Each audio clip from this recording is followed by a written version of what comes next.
Genesis 39. Joseph a slave in Egypt. Verse 1. Now Joseph had been taken down to Egypt, and Potiphar, an officer of Pharaoh, captain of the guard, an Egyptian, bought him from the Ishmaelites who had taken him down there. The Lord was with Joseph, and he was a successful man, and he was in the house of his master, the Egyptian. And his master saw the Lord was with him, and that the Lord made all he did to prosper in his hand.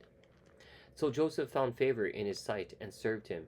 Then he made him overseer of his house, and all that he put under his authority. So it was from the time that he had made him overseer of his house and all that he had, that the Lord blessed the Egyptian's house for Joseph's sake. And the blessing of the Lord was on all that he had in the house and in the field.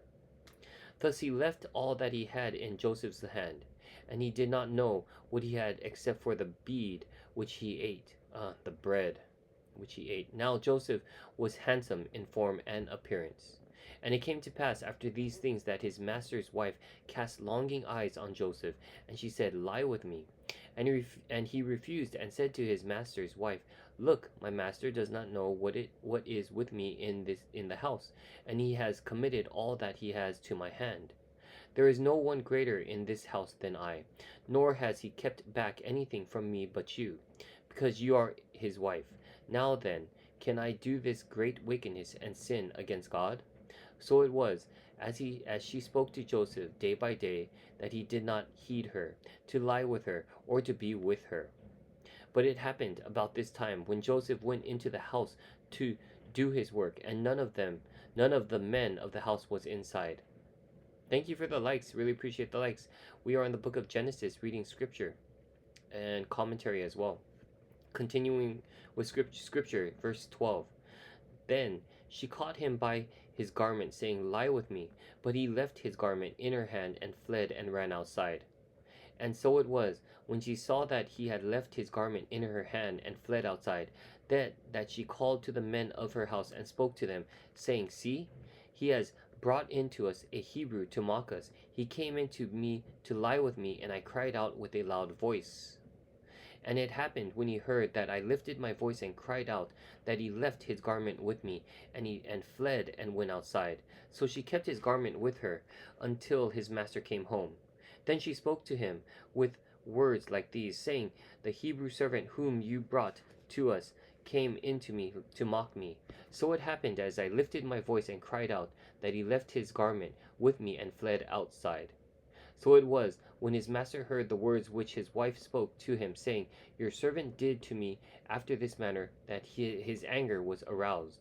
Then Joseph's master took him and put him into the prison, a place where the king's prisoners were confined, and he was there in the prison.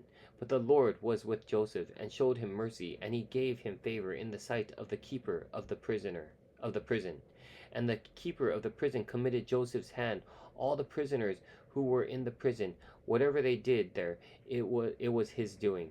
The keeper of the prison did not look into anything that was under Joseph's authority, because the Lord was with him, and whatever he did, the Lord made it prosper. So let's read the commentary here of Genesis 39. Commentary is coming from the Tony Evans Bible Commentary. Yes, I appreciate those likes. You are awesome. Thank you so much. Thank you for all those likes. Getting to 1,000 for me. Thank you very much. Awesome. Thank you for coming in to hear the word. Okay, we're gonna read commentary here from verse 1 through 2. At the same time that Judah was proving his own immorality, younger brother Joseph was showing the opposite characteristic of purity. Joseph's circumstances, though, started off much more grim than Judah's.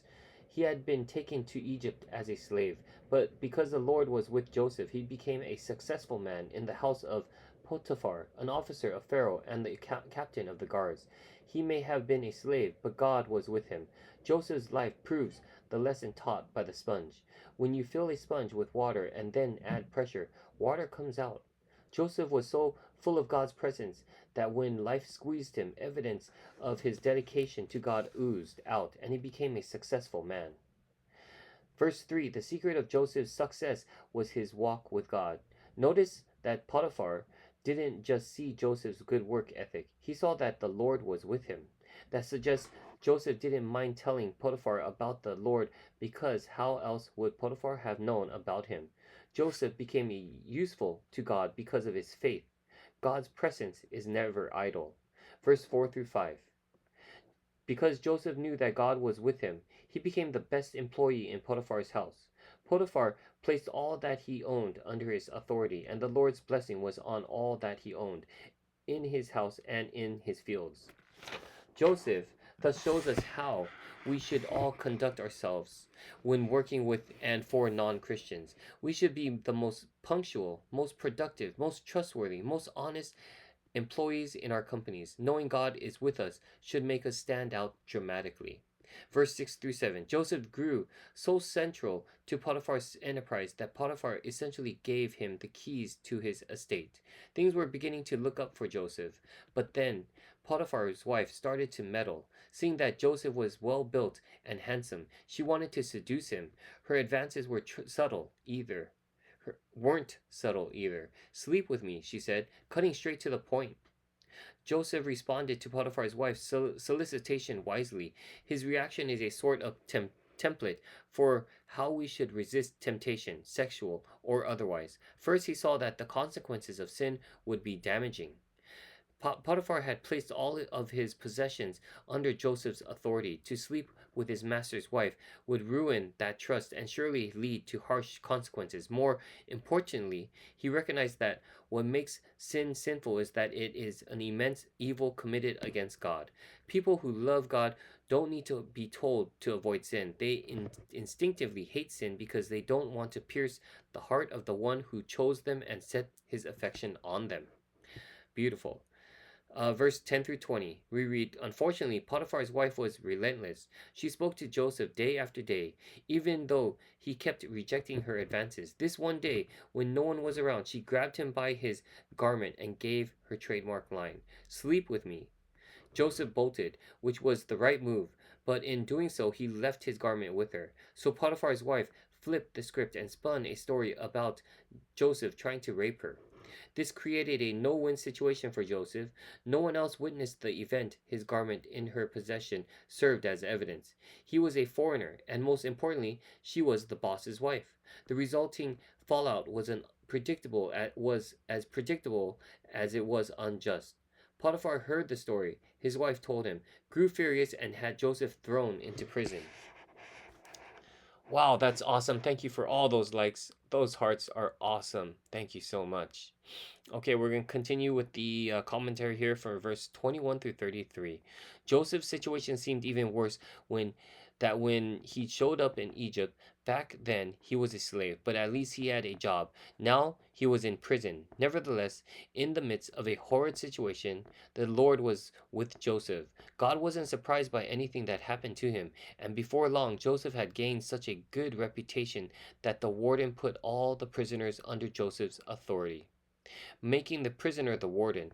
This is just the kind of thing God can do when we trust Him in our detours. He may not take us out of jail at our request, but He will come and join us in it.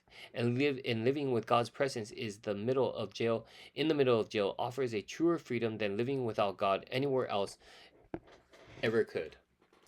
So that is Genesis 39. Stay tuned. We're going to continue on with Genesis 40. And thank you for those 3,000 likes.